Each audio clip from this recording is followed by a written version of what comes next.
सोचते होंगे कि गायत्री मंत्र सिर्फ एक है, लेकिन ये पूरा सच नहीं है और ये अधूरा सच शायद आपकी पूजा और साधना को अधूरा बना रहा है।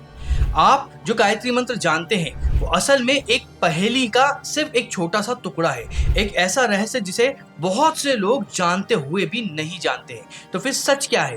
क्यों हर देवी देवता का अपना अपना अलग गायत्री मंत्र होता है? गणेश गायत्री मंत्र, शिव गायत्री मंत्र, लक्ष्मी गायत्री मंत्र, आखिर ऐसा क्यों होता है? और सबसे बड़ा सवाल, असली और सबसे शक्तिशाली गायत्री मंत्र कौन सा है? इसका जवाब आपको चौंका देगा। अगले कुछ मिनटों में आप इस महामंत्र की वो शक्ति जानेंगे जो आपकी बुद्धि और जीवन दोनों को बदल सकती है। सबसे पहले उस मंत्र की बात करते हैं जिसे पूरी दुनिया जानती है। इसका मतलब है हम उस प्राण स्वरूप, दुख नाशक, सुख स्वरूप, तेजस्वी परमात्मा के दिव्य प्रकाश का ध्यान करते हैं जो हमारी बुद्धि को सही रास्ते पर चलाए। ये मंत्र ऋग्वेद से लिया गया है और यह भगवान सविता यानी सूर्य के उस दिव्य रूप को समर्पित है जो सृष्टि को प्रेरणा देते हैं। इसलिए इसे सावित्री मंत्र भी कहते हैं। ये तो हुई वो बात जो आम लोग जानते हैं, लेकिन अब जो बहुत कम लोग जानते हैं उस पर बात करते हैं। गायत्री मंत्र असल में सिर्फ एक मंत्र का नाम नहीं, ये एक फॉर्मेट है, एक दिव्य फॉर्मूला है। हाँ, आपने सही सुना, गायत्री एक वैदिक छंद है, एक 24 अक्षरों का ढांचा, एक सांचा जिसमें किसी भी देवता की शक्ति और गुणों को स्थापित किया जा सकता है। सोचिए, ये एक दिव्य कोड है जिसे रचने वाले ऋषि मुनियों ने हमें दिया था ताकि हम सीधे उस देवता की चेतना से जुड़ सके जिसकी हमें जरूरत है। और यही वो राज है जो समझाता है कि क्यों गणेश जी से लेकर दुर्गा तक सबके अपने गायत्री मंत्र हैं। जब आप गणेश गायत्री मंत्र का जाप करते हैं तो आप उसी 24 अक्षरों के दिव्य फॉर्मेट का इस्तेमाल करके गणेश जी से बुद्धि और विघ्नों को दूर करने की प्रार्थना कर रहे होते हैं। जब आप लक्ष्मी गायत्री का जाप करते हैं तो आप उसी दिव्य फॉर्मेट से माँ लक्ष्मी की ऊर्जा को अपने जीवन में आमंत्रित करते हैं। ये कोई अलग अलग मंत्र नहीं है, ये एक ही महाशक्तिशाली सिस्टम के अलग अलग एप्लीकेशन है।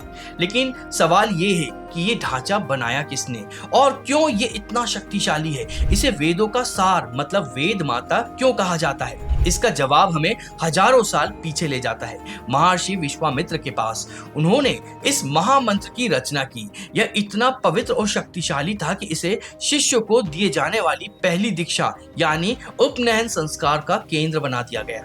पर इसकी शक्ति का राज सिर्फ इतिहास में नहीं, विज्ञान में भी छुपा है। जब आप सही तरीके से गायत्री मंत्र का उच्चारण करते हैं तो आपके मुंह के अंदर पैदा होने वाला कंपन सीधे आपके दिमाग में मौजूद पीनियल ग्रंथियों को उत्तेजित करता है। जी हाँ, ये वही पीनियल ग्रंथियां हैं जिसे मॉडर्न साइंस तीसरी आंख का बायोलॉजिकल रूप मानती है। ये कंपन आपके दिमाग में ऐसी तरंगे पैदा करता है जो तनाव को कम करती हैं, एकाग्रता को बढ़ाती हैं और आपकी चेतना का विस्तार करती हैं। एम्स के वैज्ञानिकों ने भी अपनी शोध में पाया कि गायत्री मंत्र के जाप से बुद्धिमत्ता का विकास होता है।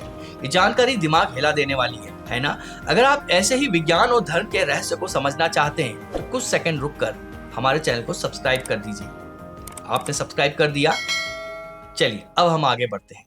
अब जब हम ये जान चुके हैं कि गायत्री एक दिव्य फॉर्मेट है तो सवाल उठता है कि इसकी असली उत्पत्ति कहां से हुई? क्या यह सिर्फ महर्षि विश्वामित्र की रचना थी या इसका स्रोत और भी गहरा है? ब्रह्म संहिता में एक हैरान कर देने वाला रहस्य छुपा हुआ है। इसके अनुसार जब सृष्टि की रचना होनी थी तब भगवान श्री कृष्ण ने अपनी बांसुरी की दिव्य ध्वनि से ब्रह्मा जी के हृदय में एक बीज मंत्र पैदा किया। ये बीज था ओमकार। उसी ओम से गायत्री मंत्र का जन्म हुआ। गायत्री से चारों वेदों का और वेदों से सभी शास्त्रों का। यह एक ऐसी कड़ी है जो सीधे भगवान की बांसुरी से शुरू होकर आपके और मेरे कानों तक पहुंचती है। ये सिर्फ एक मंत्र नहीं, यह ब्रह्मांड की पहली ध्वनि का एक अंश है। इसलिए हर देवी देवता का अपना गायत्री मंत्र होना स्वाभाविक है, क्योंकि हर देवता उसी एक परम सत्य का एक अलग स्वरूप होता है और गायत्री मंत्र उस स्वरूप से जुड़ने का सबसे सीधा और शक्तिशाली रास्ता है। यहां तक कि नवग्रह के भी अपने गायत्री मंत्र होते हैं ताकि आप किसी भी ग्रह के नकारात्मक प्रभाव को शांत करने के लिए उससे सीधे जुड़ सके, उसकी ऊर्जा से संपर्क कर सकें। लेकिन एक सवाल अभी भी बाकी है। हमने ये तो जान लिया कि गायत्री मंत्र क्या है और ये कैसे काम करता है, पर क्या आपने कभी सोचा है कि धर्म, रिलीजन और मजहब इन तीनों में क्या अंतर है? क्या ये एक ही है या इसमें जमीन आसमान का फर्क है जिसे हमसे छुपाया गया?